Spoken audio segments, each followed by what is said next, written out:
Good morning, friends. I am out in my garden this morning and I wanted to sit and chat before I get into the cleaning routine that is in this video because I had a lot more to talk about than I could adequately fit into the video, and I wanted to kind of talk about what I was doing in the video while I was showing it. So, the first thing that I want to say is hello and thank you for being here. We hit 60,000 subscribers, which is a wild, absolutely incredibly wild number to me, because just a few short years ago I was thinking that I would probably never be anywhere more than 15,000 subscribers, if that. That was like a huge goal to me, and to now be on the closer end to 100,000 subscribers is incomprehensibly amazing. I am going to open up channel memberships. A few of you have recommended it, actually more than a few of you have recommended it and said that you would subscribe if I did.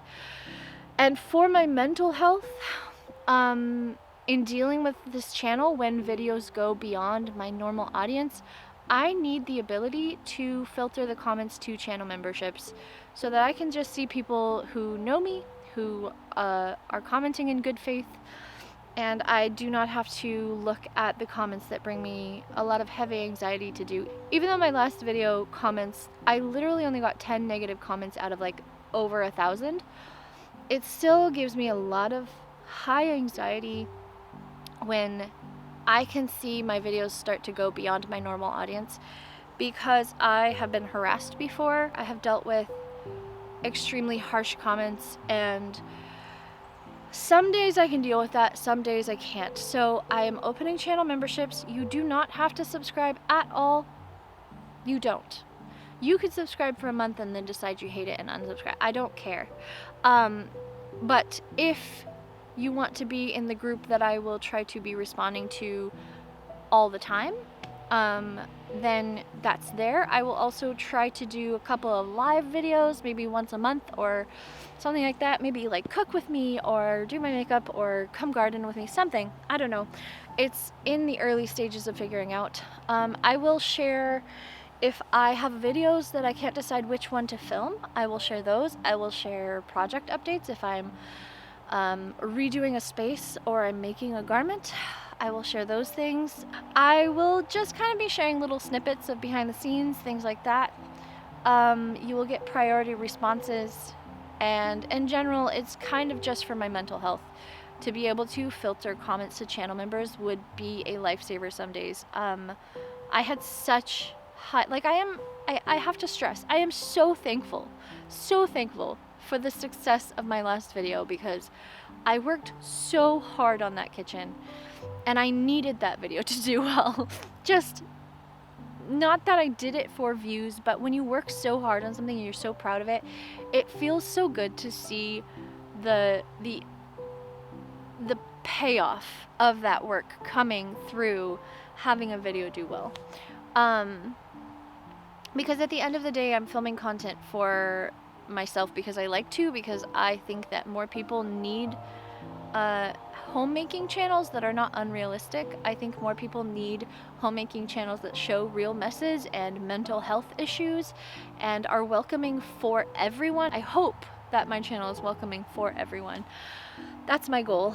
But yeah, I don't remember where I was going with that thought. I got sidetracked. Welcome to my ADHD.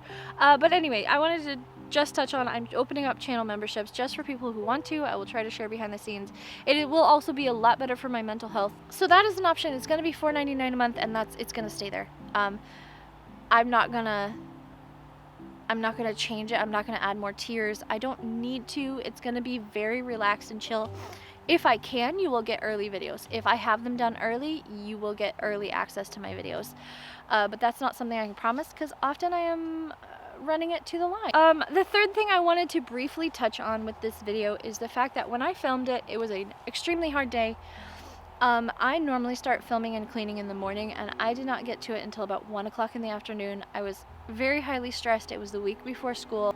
I have a child who is neurodivergent and has a lot of high needs emotionally around change, and so it was just a hard day in that respect, because we were getting ready for school and there have been a lot of changes, and Then I had a kid get a bee sting, and anyway, I feel like I have been sitting here talking for far too long.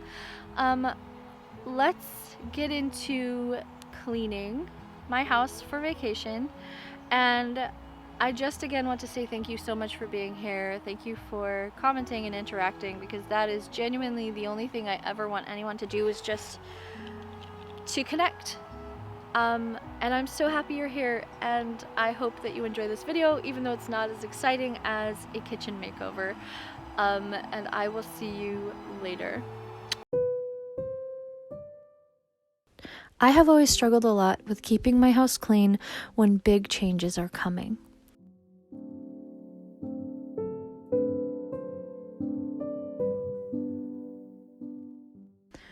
A week ago, my husband and I decided to take the last weekend before school starts to take our kids on a little overnight adventure and have some fun before summer was officially over.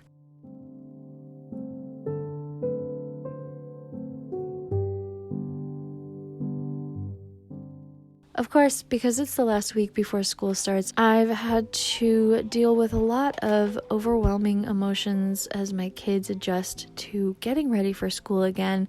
And in general, I've just been very, very overwhelmed. But I didn't want to leave my house a disaster when we went for vacation. Even though we were only going to be gone overnight, I really wanted to get my whole house tidied up so that I could come home and relax on the day we had before everything started. Normally, I start in my entryway, and this has become a very effective way for me to get through my house, but because we have a lot of fruit flies, and this year has been especially bad for all of the bugs that like to come inside, I decided to attack my kitchen first because I knew that was the most important room to leave clean if I couldn't get it all done. I have come to love cleaning my kitchen in ways I never thought that I would, not just because we gave it a makeover and it looks beautiful, but because I have learned finally how to work with my brain in getting my house clean. Being neurodivergent comes with things like executive dysfunction, where you walk into a room or look at a list and you see everything that needs to be done, and it feels like you have to get it all done at once, and it becomes so overwhelming that your brain literally will not let you start anything. Thankfully, I am learning to combat this, and that's why I like to share my cleaning routines, in hopes that someone else who also struggles will see how I do it and be inspired to work with their own brains on how their house needs to be cleaned. But regardless, instead of starting with the smallest room that needed to be cleaned this time, I did start in my kitchen. And it was such a relief to get this done and get going after the hard morning of dealing with high emotions and bee stings and kids who are just anxious when school isn't starting yet and it feels like there's a very big task to get to. By the way, if you have sensory issues around rubber gloves for the kitchen, these are linked in my Amazon storefront, and they are fully lined with a fabric and they are super comfortable. So if, like me, you really hate wearing kitchen gloves because of the feeling of them, I would recommend these. They are wonderful.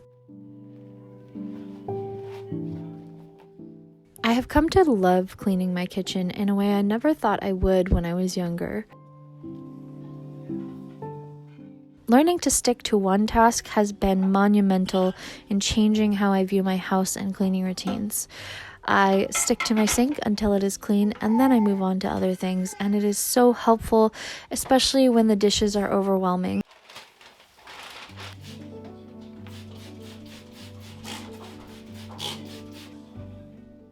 I try to section my kitchen off into little bits so that I'm not just looking at the entire kitchen and getting overwhelmed and shutting down. I will generally do my dishes first because that is usually the biggest task, and then I will move to the counter by the oven, and then I will move to the counter by the sink. This helps me get everything done pretty efficiently. And in general now, I really love to clean my kitchen because not only does it look beautiful, but I have found ways to manage the kitchen that work with me and my brain.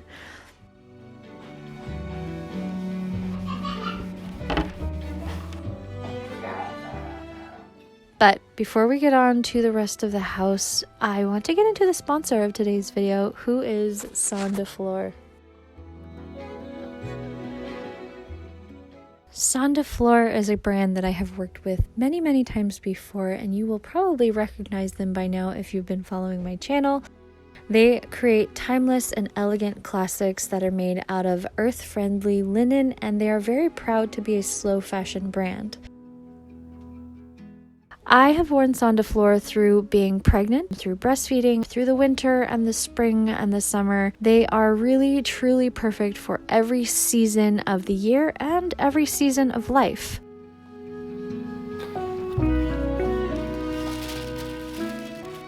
They use only OEKO-TEX certified linen materials so that everything is safe for your skin and is also kinder to the environment.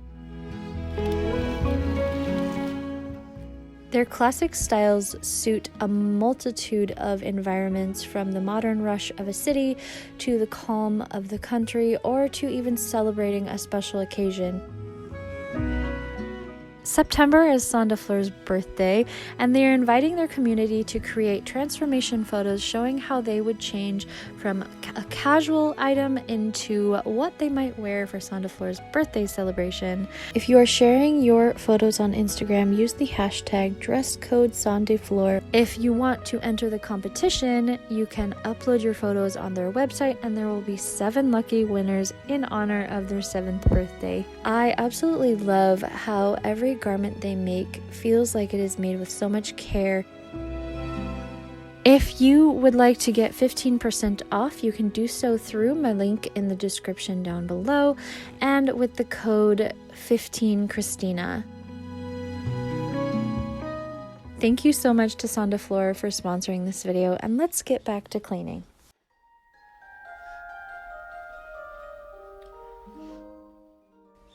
One of the most important things I have discovered about myself and doing cleaning routines, especially when I am doing focused cleaning of my whole house, which will take me a few hours, is that I need to rest.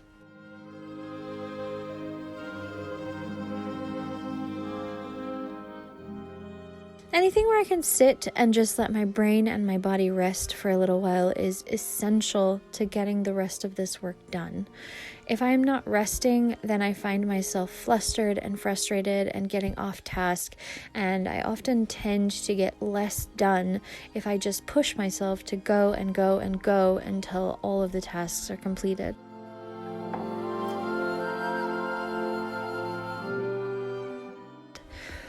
So, of course, I like to take a little break and just play a game on my phone or do a little easy task that can be done while I'm seated somewhere comfortably.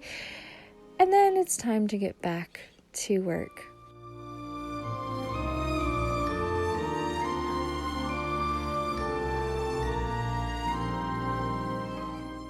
So next I moved on to the living room because, again, I was trying to knock out the main rooms of my house before I moved on to the specific rooms like my bedroom, mainly because I just wanted to walk in and have a clean space.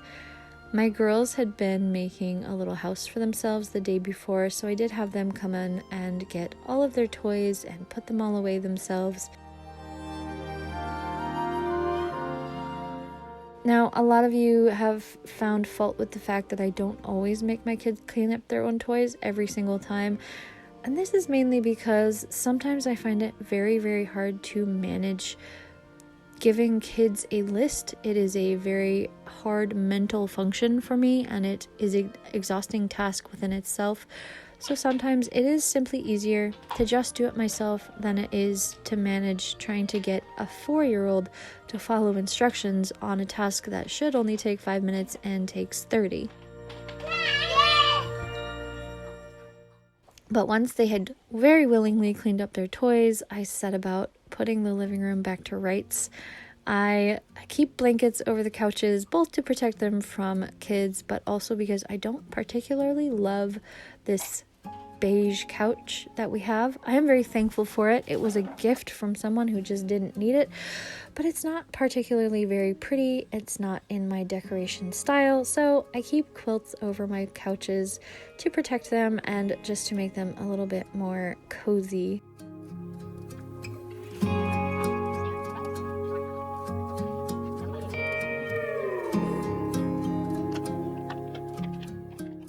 Cleaning the floor in the living room is almost always my first task because no matter how much I try to keep my kids out of here with their little crackery, crumbly snacks, there always seems to be crumbs on this carpet. I have a very strict rule that they only need to eat at the table, but somehow they always manage to sneak things in here. So I prefer to vacuum before I do anything else like folding laundry or cleaning off surfaces, just so that I am on a clean floor.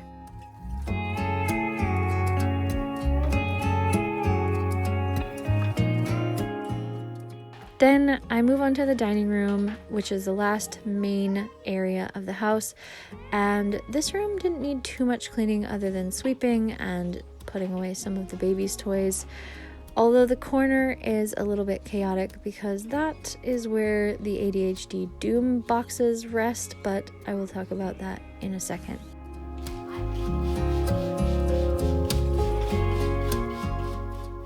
In the dining room, I tend to sweep everything into a pile on the floor and then clean the table, and most of the time I sweep again. And then I like to spend a little bit of time organizing the side tables. I like to put on a new tablecloth, and I really like to have all of my side furniture clean. I find that my family tends to just drop things on the buffet and the china cabinet and my desk, so I always take a few minutes to straighten those out. There you can see on the table is all of our vacation clothes because my kids were planning their outfits, so we're gonna ignore that for now. This corner has become a little bit of a throw everything there to deal with later corner. And even after this video is finished, I did still have some boxes that needed to be organized, but I was trying to just do the most basic clean that I could as quickly as possible because at this point I had not packed yet. And here you can see I am going through the doom boxes, the didn't organize, only moved boxes of vintage clothes that I need to get rid of, and just bits and pieces that I've picked up throughout the house and I couldn't quite figure out what to do with. I probably need to donate a lot of the things in that box. And that one's probably also a boy. But with that done, I moved on to the bedroom and my husband followed me. Here is our little black kitty who just had kittens. Both of our cats got out of our screen door that is broken and got pregnant, and that is a problem we are fixing. But for now, we have some little kittens that will need new homes eventually, and they are very cute. First thing I always do in the bedroom is pick up any articles of clothing or blankets or pillows or anything that is made out of fabric, essentially, and I pile it on the bed. In today's case, actually, I think the chair was full of a lot of fabric, but otherwise it wasn't too bad, although it does look like a big pile. It is mainly dresses. And my husband and I set about putting all of that away. I took any dishes out of the room because I had a couple of coffee cups in here. And this felt so good. And as you can see, it was a pretty quick job. I know I have sped it up, but it was a lot quicker in general to do this entire routine than it has been.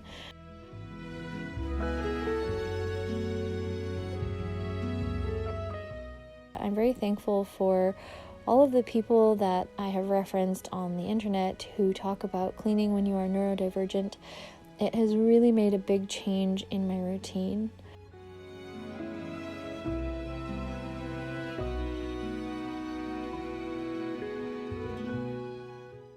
Then we started a little bit more laundry, and laundry was very staticky, so I made my husband change it over because I hate static.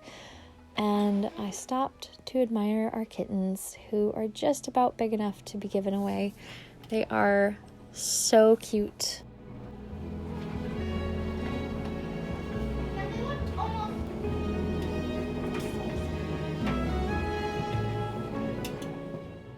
And once I had the laundry going again, then it was time to do the very last task, which was for me folding the laundry. This is by far my favorite thing to do because it is the only time I ever sit down to watch TV. And there was a new episode of The Rings of Power out. This is not an ad. They should sponsor me, but they probably don't know who I am. And my house was clean for vacation. So I know this video is a little bit more simple and short than normal, but I hope that all of you enjoyed it. And again, thank you for being here. I hope wherever you are feeling safe and loved, and I will see you in my next video. Bye!